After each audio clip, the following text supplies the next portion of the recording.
Order! Order! You are an incorrigible delinquent at times. Behave yourself, man!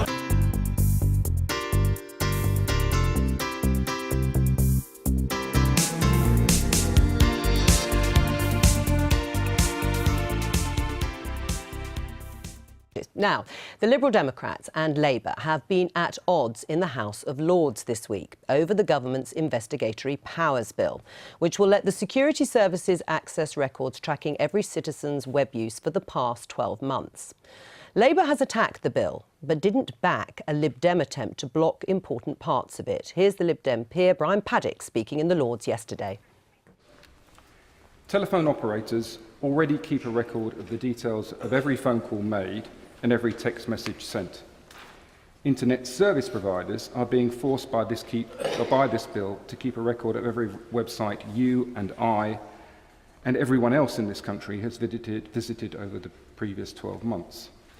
A provision this House agreed to on Monday in a division when they rejected the Liberal Democrat amendment to prevent it. Lib Dem peer Brian Paddick there. Well, we're joined now by Angela Smith. She's Labour's leader in the Lords. Welcome, Angela. But first of all, Nick Clegg, what's so wrong with this bill now? So this aspect of it gets very techie, as Angela yes. but this aspect of it, internet connection records, is, in my view, always was, it was my view in government. They called it something different. It was always there. They used to call it, I think, weblogs. It basically is a sort of dragnet approach to the retention of particular forms of data. It doesn't include the content, but it can build up a very detailed picture of people's sort of usage.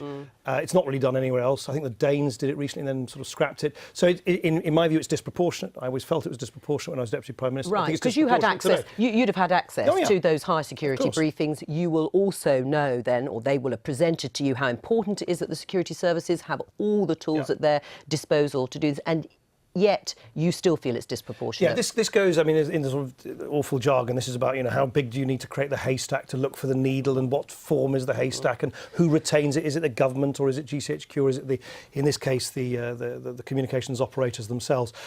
In my view, there's very, very little evidence that this huge retention of massive amounts of data in a very unwieldy way is the best way to go after the needles, if I can put it that way. So why are you siding with the Conservatives over this very illiberal bill? I mean, your shadow cabinet colleague, I should say, Diane Abbott, described the investigatory powers bill as draconian. And I think it was, when it was first introduced into the House of Commons, we wouldn't support it. And it was only after we got certain checks and balances in there that we voted for the third reading. But on this particular issue you raised there, we should have shown a little bit longer, because you'd have seen two very senior Liberal Democrats, including a former leader of the Liberal Democrat Party, criticising that approach and voting against it. In fact, Brian Paddick had to withdraw one of his own amendments because his own side didn't support him. What we have here is two things. The existing powers of this bill are the same as they have been, but it introduces two new areas. One, internet connection records information. Because let's face it, we're not just talking about terrorism, we're talking about serious and organised crime. How do they communicate? Via the internet. But what we've got in here is the checks and balances that weren't there before, which is basically both the Home Secretary and a Judicial Commissioner would have to sign this off as being justified and proportionate and necessary. So you've got a political and a judge, a double lock, as it were, on whether this is appropriate. And because what you need to do is actually dispense of the information you don't need and get to what you do. And the independent commissioner, the independent reviewer of this legislation said this is necessary. Right. I mean, there would be a judicial check, and there would be a high... So, I mean, what more do you want? Sure, so Angela's absolutely right. I fought to ensure some of these changes. But you didn't, though, Nick. That's the problem. I think the Liberal Democrats have sat on the sideline and whinged about the bill. Meanwhile, our key people, our brightest and our best in both houses, have been saying this bill was inadequate, it needs checks and balances and changes. Right, can I make a distinction? I mean, I have actually lived with this bill for many years, Angela, a lot longer than most people. And look, the procedural decision-making changes, judicial oversight, of course are welcome. That's been we've discussed it. This is it gets quite techie, but look, when you ask the government what do interconnection records mean, they literally mean the moment you connect onto the internet, whether it's Google Maps, whether it's onto a dodgy website, whether it's literally any connection. So you can imagine the vast amounts of inert, useless, entirely redundant data that is being stored by the way, unqualified across everybody, the whole population. And these fishing expeditions really do worry people. No, it's not fishing expeditions. What has to then happen, that information is held. It's not being looked at. Its information is held and has to be kept.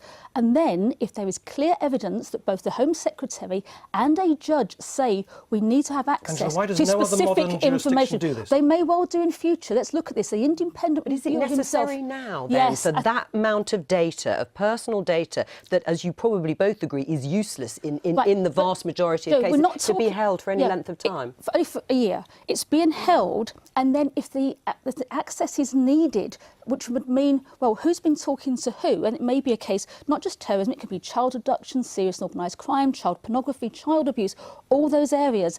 I think we need to have access, and when it's justified to look at the specific records, the police and security services are able to do so for our protection. Right. I mean, it's an age-old debate, this. It's the debate about, obviously, security, privacy and liberty, and how much data and of what kind you retain on the whole population, including millions of innocent people just going about their business in order to go after the bad people. And if I can just finish, Angela, no other modern jurisdiction in the developed world does this sledgehammer approach. So you have to ask yourself... Is it still a sledgehammer? Is it still a sledgehammer? I call it dragnet. You are retaining huge amounts of information, which... But it's not used unless there is some sort of judicial oversight, and the Home Secretary say, yes, we will pursue this. And the only other modern jurisdictions which have tried to do this scrapped it because it was so unwieldy, it was so impractical, and didn't add to the sort of crime-busting, of course, the crime-busting powers that you want our agencies to have. When someone like David Anderson, who's an independent reviewer of this kind of legislation,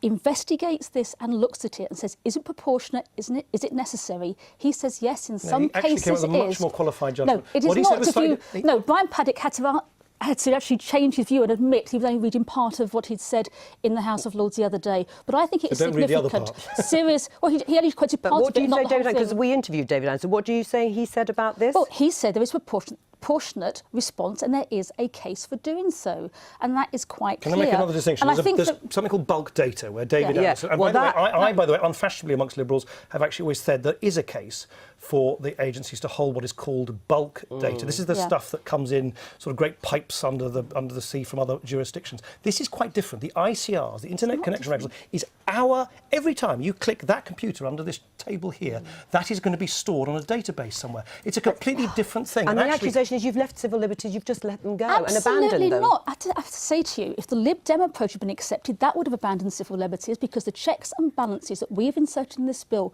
would not have been there. And they are misleading people and playing a bit of a game here. I think it's a dangerous approach. You can't say we're trading civil liberties against security. Both are equally important, and that's the route we have taken. Angela Smith, thank you. Thank you. I've been getting away with it all